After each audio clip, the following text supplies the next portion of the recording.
morning. Hey, this is Chris, C&L Construction, keeping it real. I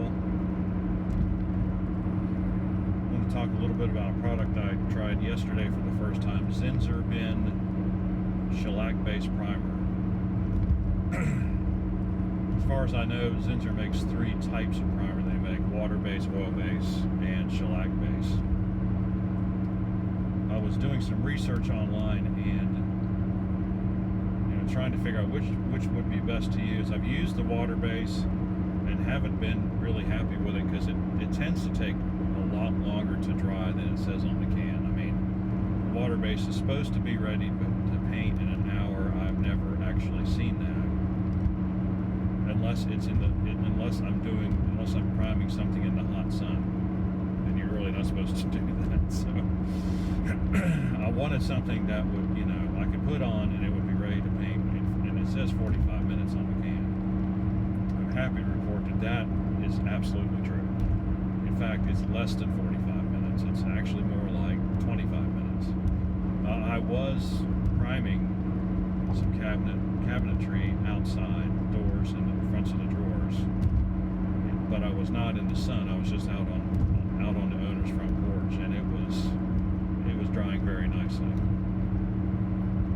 It does have a little bit of a smell. It's alcohol based, and so you get a little bit but it's not really strong, and the stuff evaporates so quickly.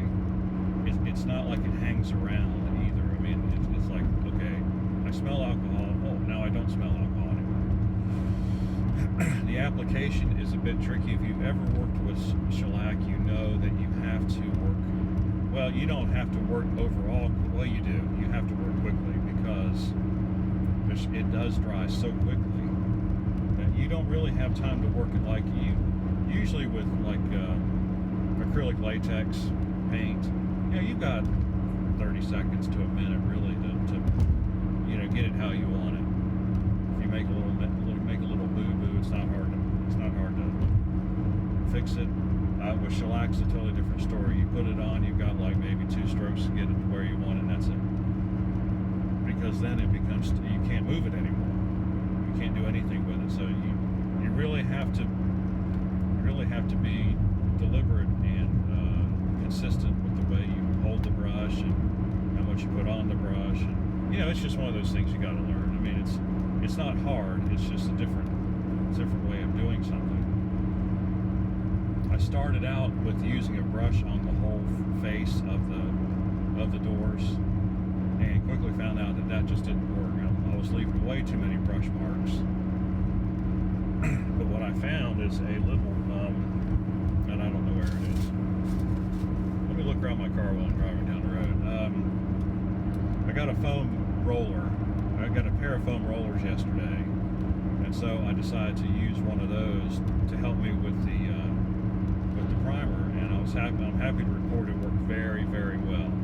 Good coverage, a nice even coat, no marks.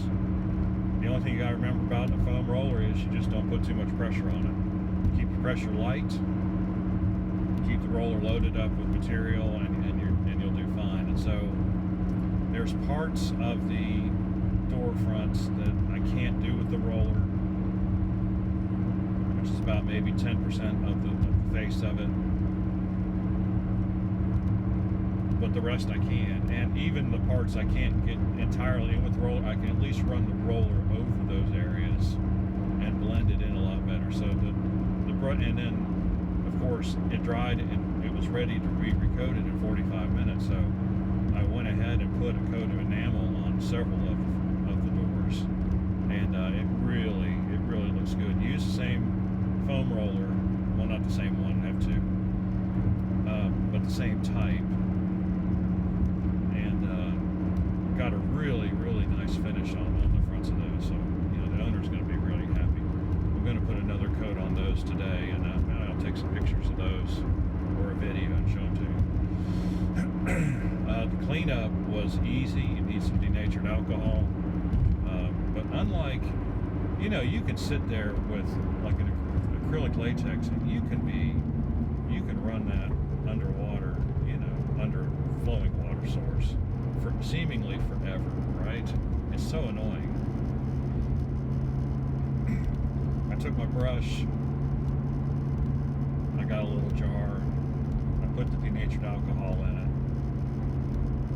it, swirled it around a few times, and basically that was it. I mean, it literally took like 2 minutes to clean the brush, and then I just rinsed it off with a little water, and it was perfect. I mean, it was just, I mean, I was looking at it while I was using it yesterday. I'm like, this is never going to come out of here.